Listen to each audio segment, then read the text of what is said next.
అందరికీ నమస్కారం. ఈరోజు కథ నా ప్రాణం నీకోసం. Episode number 33. ఈ స్టోరీ మీకు నచ్చితే తప్పకుండా లైక్ చేసి మన ఛానల్ని సబ్స్క్రైబ్ చేసుకోండి. ఇక స్టోరీలోకి వెళ్దాం.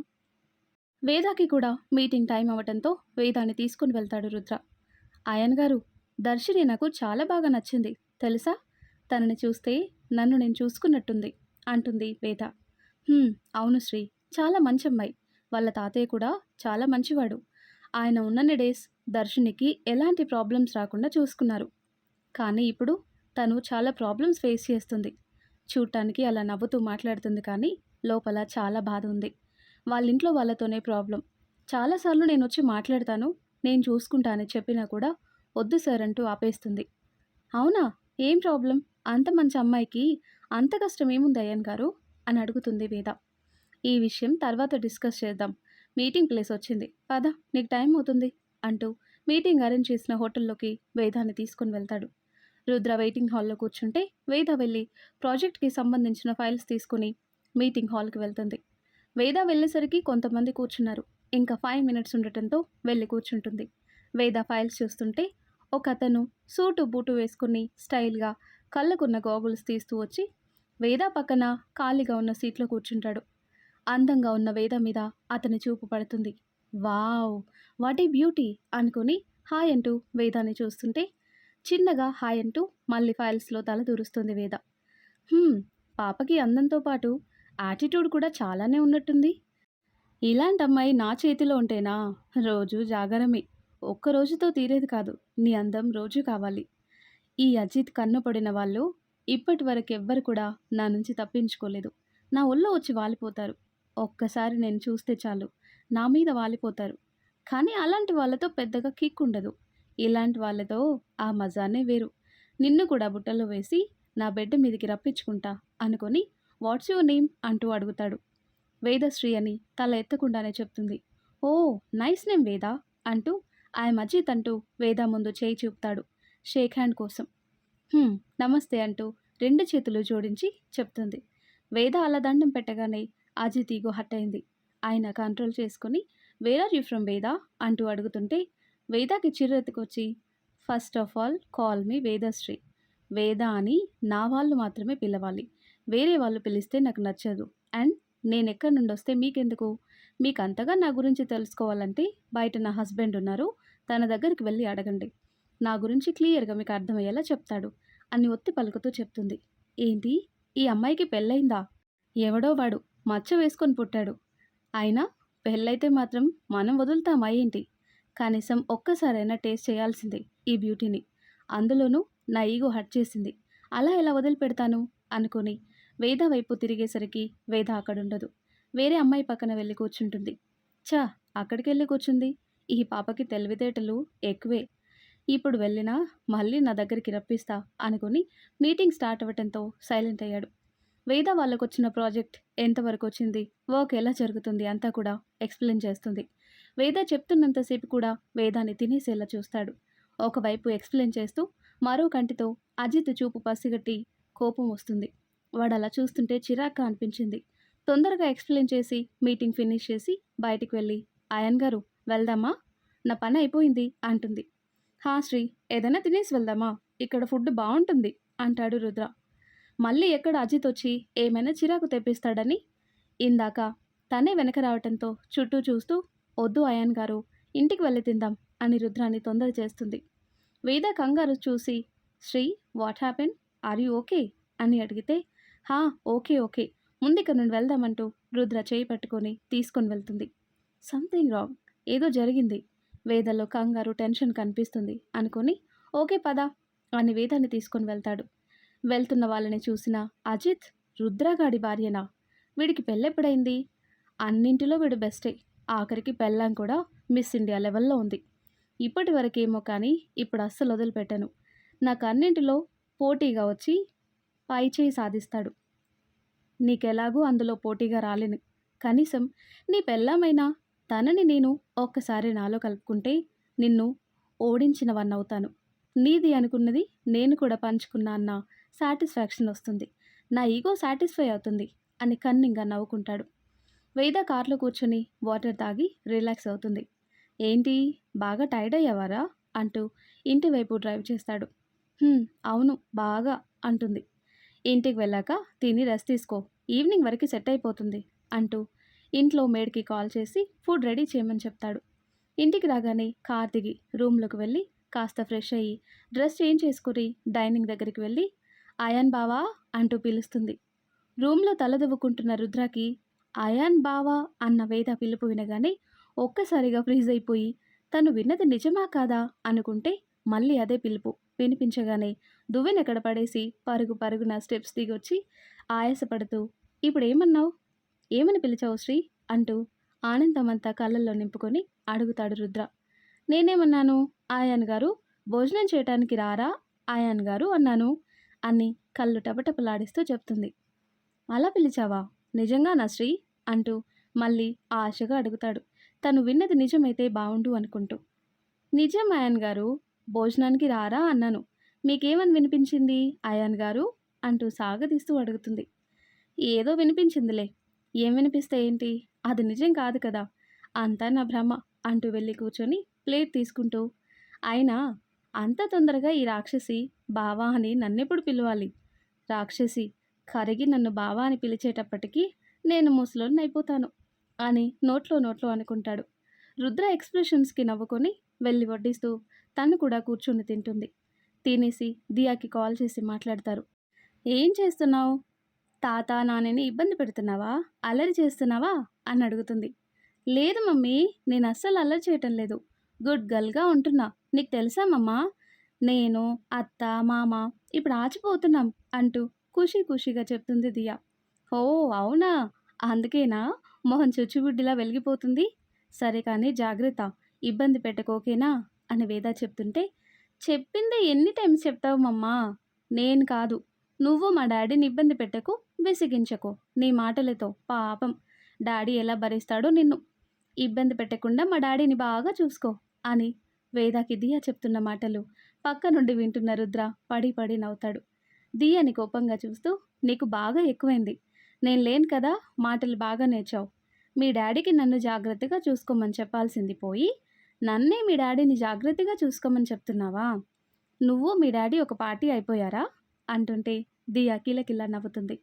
వేద చేతి నుండి ఫోన్ తీసుకుని హాయ్ ప్రిన్సెస్, ఏం చేస్తుంది నా ప్రిన్సెస్ అని రుద్ర అడిగితే, మీ ప్రిన్సెస్ డాడీతో మాట్లాడుతుంది అని క్యూట్గా చెప్తూ, మమ్మీ వాగుడితో మిమ్మల్ని ఇబ్బంది పెడుతుంది కదా డాడీ అని అడుగుతుంటే వేద ఫేస్ చూసి వస్తున్న నవ్వు ఆపుకొని, అదేం లేదులే తల్లి, మీ మమ్మీ అలా వాగుతుంటేనే నాకు ఇష్టం, ముద్దుగా మాట్లాడుతుంది, ఆ మాటలే మీ డాడీకి స్ట్రెస్ బస్టర్ అంటూ చెప్తుంటే వేద ఫోన్ తీసుకొని, మీ డాడీతో ఎంతసేపు మాట్లాడతావు అని మాట్లాడి బాయ్ చెప్పి కట్ చేసి రుద్ర వైపు కోపంగా చూస్తూ, మీ ఇద్దరూ ఒక పార్టీ అయిపోయారు, నా పార్టీలో ఎవరుంటారు అని వేద అంటుంటే, నువ్వు ఓకే అంటే నీ పార్టీలోకి ప్రిన్స్ని జాయిన్ చేస్తాను అని చిలిపిగా కన్ను కొట్టి రూమ్లోకి వెళ్తాడు.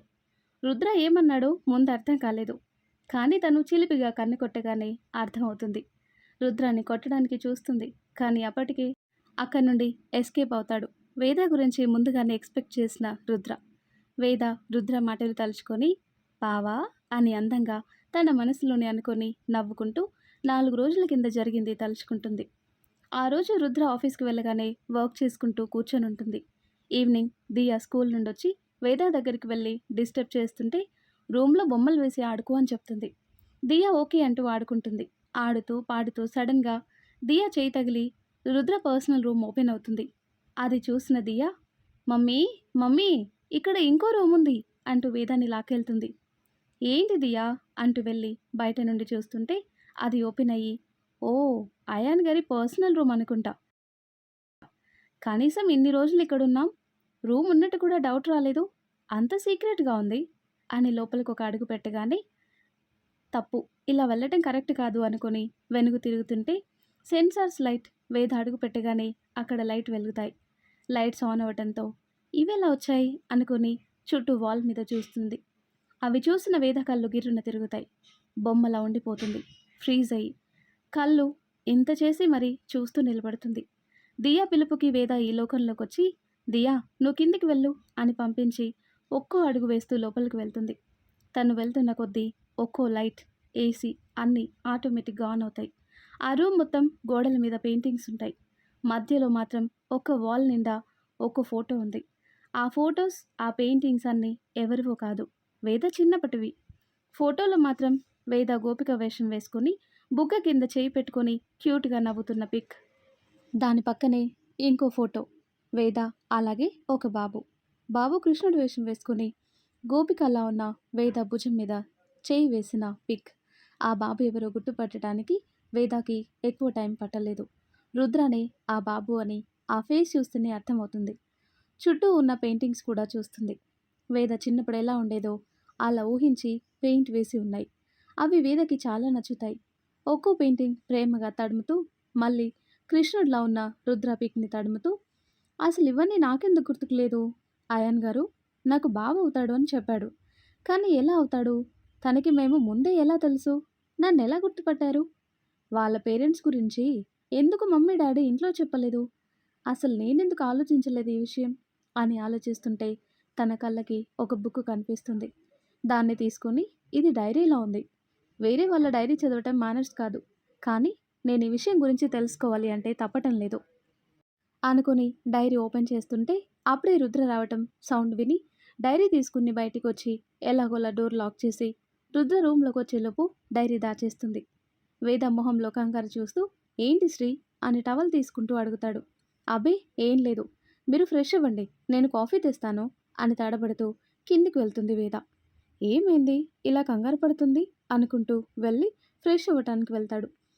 కిందికి వెళ్ళిన వేద ఆలోచిస్తూనే ఉంటుంది, ఎప్పుడెప్పుడు డైరీ చదవాలా అని. నైట్ డిన్నర్ చేసి ఎవరి గదిలో వాళ్ళు పడుకుంటారు. రుద్ర పడుకున్నాడు అని కన్ఫర్మ్ చేసుకుని మెల్లిగా దాచిపెట్టిన డైరీ తీసుకుని బాల్కనీలోకి వెళ్తుంది. అక్కడ కూర్చొని చదవటం మొదలు పెడుతుంది వేద. కృష్ణలంక ఊరిలో రాజుల కోట లాంటి ఇంటి ముందు ఊరి ప్రజలందరూ వరుసగా నిలబడి రాజా రఘుపతి వర్మగారైన రుద్ర తాతగారు అందిస్తున్న పట్టు వస్త్రాలు అందుకొని, చల్లగా ఉండాలి బాబు మీరు మీ మనవడు అని దీవిస్తారు.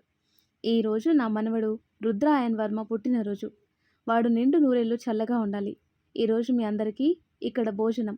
అందరూ కడుపు నిండా తిని నా మనవడిని ఆశీర్వదించండి అంటూ రుద్ర చేతుల మీదుగా అందరికీ బట్టలు దానం చేస్తాడు. అప్పుడే పరిగెత్తుకొచ్చి, బాబుగారు వనజమ్మాయి గారికి నొప్పులు మొదలయ్యాయి అంటూ చెప్తాడు ఆ ఇంటి నమ్మిన బంటు రామయ్య. అవునా పద అంటూ రుద్రాన్ని ఎత్తుకొని ఇంట్లోకి వెళ్తాడు.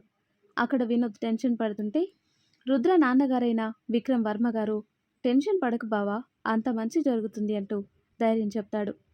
రుద్ర నాన్న అంటూ వాళ్ళ నాన్న దగ్గరికి వెళ్ళి ఎదురుగా ఉన్న వినోద్ని చూస్తూ, ఎందుకు మామ అలా డల్గా ఉన్నావు అంటూ అడుగుతాడు. ఏం లేదు నాన్న, లోపల అత్త బొజ్జలో పాప ఉంది కదా, తనిప్పుడు బయటికి వస్తుంది, అందుకే ఇక్కడ వెయిట్ చేస్తున్నాం అంటూ చెప్తాడు. అప్పుడే కేవమని ఏడుపు వినిపిస్తుంది. వినోద్ మొహంలో నవ్వొస్తుంది. లోపల నుండి పిలుపు వినబడి అందరూ గదిలోకి వెళ్తారు. బెడ్ మీద వనజ పడుకొని ఉంటే పక్కన రుద్ర తల్లి అయిన నందిత గారి చేతిలో అప్పుడే పుట్టిన పసికందైన వేదాన్ని ఎత్తుకొని, అబ్బా నా మేనకోడలు ఎంత ముద్దుగా ఉందో అని మురిసిపోతూ, అన్నయ్య చూడు నీ కూతురు అచ్చం నాలాగే ఉంది, మేనత పోలికలొచ్చాయి అంటూ వినోద్ చేతికి ఇస్తుంది. ముద్దుగా బొద్దుగా ఉన్న కూతుర్ని చూసుకొని మురిసిపోతాడు. విక్రమ్ కూడా చూసి, పాప చాలా అందంగా ఉంది, నిజమే అచ్చం నందితలాగానే ఉంది అంటాడు. రఘుపతి గారు కూడా పాపని చూసి సిద్ధాంతికి కబురు పెడతాడు. తల్లి చేతిలో ఉన్న వేదాన్ని చూసిన రుద్ర, మమ్మీ పాప సో క్యూట్ అంటూ వేద బుగ్గన ముద్దు పెట్టుకుంటాడు. వేద చిన్న చేతితో రుద్ర వేలిని పట్టుకొని తన పెద్ద పెద్ద కళ్ళతో చూస్తుంది. అప్పుడే సిద్ధాంతి గారు లోపలికి వస్తారు. ఆయన్ని చూసి అందరూ లేచి నమస్కారం చేస్తారు. ఆయన ముందు వేదాన్ని ఎత్తుకొని కూర్చుంటుంది నందిత. పాప పుట్టిన సమయం చేతి రేఖలు చూసిన సిద్ధాంతి కళ్ళు మెరుస్తాయి. అమ్మాయి చాలా అదృష్టవంతురాలు, ఆ అమ్మవారి జాతకంలో పుట్టింది, ఎక్కడ అడుగు పెట్టినా సిరి సంపదలు కురుస్తాయి. అంతేకాదు మీ వంశ కోడలికి కావాల్సిన జాతకం ఈ పాపది, ఆరుద్ర నక్షత్రంలో పుట్టింది, మీ మనవడి జాతకానికి సరిగ్గా సరిపోయే అమ్మాయి, మహాజాతకం, మీ మనవడి కోసమే ఈ అమ్మాయి పుట్టింది. ఎప్పటికైనా ఈ అమ్మాయి చేరాల్సిన గమ్యం ఈ ఇంటి వారసుడైన రుద్రాణి తల్లి అని చెప్తాడు. అందరూ విని చాలా సంతోషపడుతూ, అయితే నా మేనకోడలు నా ఇంటి కోడలన్నమాట, అన్నయ్య నీ కూతుర్ని నా కొడుక్కిస్తావా అంటూ వినోద్ గారిని అడుగుతుంది. అదేంటి తల్లి అలా అడుగుతావు, నీ కోడలుగా ఉంటే అంతకన్నా అదృష్టం ఇంకే ఉంటుంది, నా మేనల్లుడు రుద్రానే నా ఇంటికి కాబోయే అల్లుడు అని చెప్తాడు. కానీ ఒక్క విషయం, ఈ పాపకి 10 ఏళ్ల వయసులోనే పెళ్లి జరగాలి, లేకపోతే ఆయుష్ గండం ఉంది. పెళ్లి చేస్తే భర్త జాతకంతో అమ్మాయికున్న గండం తప్పుతుంది అని చెప్తాడు. వినోద్ వేదాకి గండం అనేసరికి భయపడుతుంటే, అన్నయ్య ఎందుకంత భయం చెప్పు, ఎలాగూ రుద్రాకి వేద భార్య అనుకున్నాం కదా, ఆ ఏజ్ రాగానే వాళ్ళకి పెళ్లి జరిపిస్తే అయిపోతుంది, నువ్వు కంగారు పడకు అంటూ ధైర్యం చెప్తాడు. వనజ స్పృహలోకి వచ్చి కూతుర్ని చూసుకుని మురిసిపోతుంది. వదినా, నా మేనకోడలు నా కోడలు, మా అన్నయ్య మాటిచ్చాడు, మీకు ఓకే కదా? వదినా, నా కూతురికి వరం ఇస్తానంటే ఎందుకు వద్దంటా చెప్పు, మీ ఇంటికి కోడలవ్వాలంటే పెట్టి పుట్టాలి వదినా అని అంటుంది. నాన్న, రుద్ర, ఇదిగో తినే నీ పెళ్ళం అంటుంటే వేదాన్ని చూస్తూ, పెళ్ళం అంటే ఏంటి మమ్మా అంటూ అడుగుతాడు. అంటే నేను మీ డాడీకి ఎలానో మీ అత్త మీ మామకి ఎలానో అలా అన్నమాట. ఓ అవునా, అయితే పాప నాదేనా, నాతోనే ఉంటుందా, నాతోనే బజ్జి ఉంటుందా, పాప నాదేనా అత్త అని ముద్దుగా అడుగుతుంటే, హా కన్నయ్య, పాప నీదే, నీకే చేస్తున్నా, మరి పాపని బాగా చూసుకుంటావా? హా అత్త, చూసుకుంటా, నా టాయ్స్ కూడా ఇచ్చేస్తాను, బాగా చూసుకుంటా ప్రామిస్ అంటూ వనజ చేతులు చేయి వేసి చెప్తుంటే, నా బంగారం అని రుద్రాన్ని ముద్దు పెట్టుకుంటుంది. అప్పటి నుండి రుద్ర వేదాన్ని క్షణం కూడా వదిలేవాడు కాదు. చిన్నగా ఏడ్చినా, సౌండ్ విన్నా, ఎక్కడున్నా కూడా పరిగెత్తుకుంటూ వచ్చేవాడు. వేద ఏడిస్తే రుద్ర కళ్ళల్లో నీళ్ళొచ్చేవి. రోజు రోజుకి ఇష్టం కాస్త ప్రేమ, ప్రేమ కాస్త పిచ్చిగా మారిపోతుంది. వేదన్ ఒక్క మాట అన్నా కూడా అననిచ్చేవాడు కాదు. ఆఖరికి వినోద్, వనజ ఎప్పుడైనా చిన్నగా తిట్టినా, నా పెళ్ళాంని ఎందుకు తిడుతున్నారు అని గొడవ చేసేవాడు.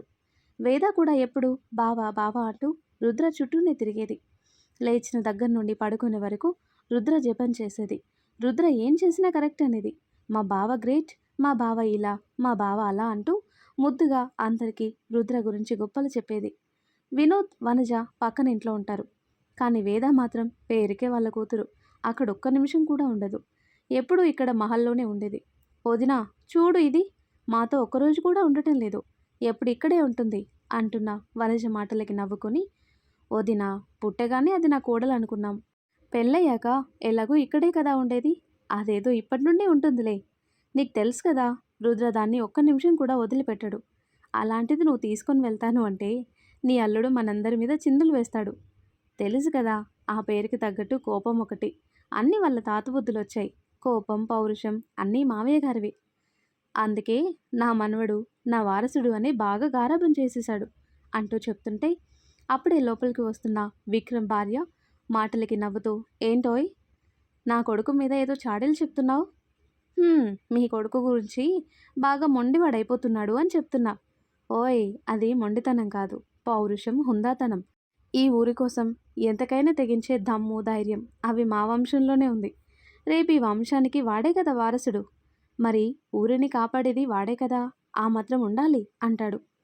ఏం ఉండటమో ఏంటో, ఈ ఊరి గొడవలు ఎప్పటికి ఆగుతాయో నాకు అర్థం కాదు, నాకైతే ఈ ఊరు వదిలి దూరంగా వెళ్ళాలనిపిస్తుంది, మీరు ఇంత చదువుకున్నారు, మీ టాలెంట్కి ఒక కంపెనీ పెట్టుకొని హాయిగా బ్రతికచ్చు కదా, మీరు, నేను, మన పిల్లలు, ఈ ఊరితో మనకేంటి చెప్పండి అని నందిత అనగానే విక్రమ్ కోపంగా చూస్తూ, నువ్వింకోసారి అలా అంటే బాగోదు, ప్రతి ఒక్కరూ మనకేంటి సంబంధం అనుకుంటే ఎలా, ఈ ఊరిని కాపాడటం మా బాధ్యత, దానికి నేను ప్రాణాలైనా ఇస్తాను అంటూ కోపంగా వెళ్తుంటే, అబ్బా విక్రమ్ గారు, మీకు అప్పుడే కోపం వస్తుంది, ఊరంటే ఇంత పిచ్చి ఏంటో నాకు అర్థం కాదు మహాప్రభో, తప్పైపోయింది, నన్ను క్షమించు, ఇంకోసారి మీ ఊరు గురించి తప్పుగా అనను సరేనా, ఏదో నా కొడుకు మీద మీ మీద ఉన్న ప్రేమతో అలా అన్నాను, ఎక్కడ మీకేమన్నా అవుతుంది అని నా భయం, నాకేదో అవుతుందని నాకేం భయం లేదు, నన్ను కాపాడటానికి మీరు మీ కొడుకు ఉన్నారులే, కానీ మీకేదన్నా అయితే అనేదే నా బాధ, అదే నన్ను అలా మాట్లాడించేలా చేసింది, ఇంకెప్పుడు అలా మాట్లాడను, ఆ కోపం కాస్త తగ్గించండి, మీ కోపం నేను తట్టుకోలేను బాబు, ఆ వేడి బుసలు నన్ను కాల్చేస్తున్నాయి బాబు అని విక్రమ్ని హత్తుకుంటుంది నందిత. మరి ఆ తర్వాత ఏం జరుగుతుందో నెక్స్ట్ వీడియోలో తెలుసుకుందాం. ఎంతో ఇంట్రెస్టింగ్గా ఉండే ఈ స్టోరీ నెక్స్ట్ పార్ట్స్ కోసం ఈ వీడియో లైక్ చేసి మన ఛానల్ని తప్పకుండా సబ్స్క్రైబ్ చేయండి. Thanks for watching.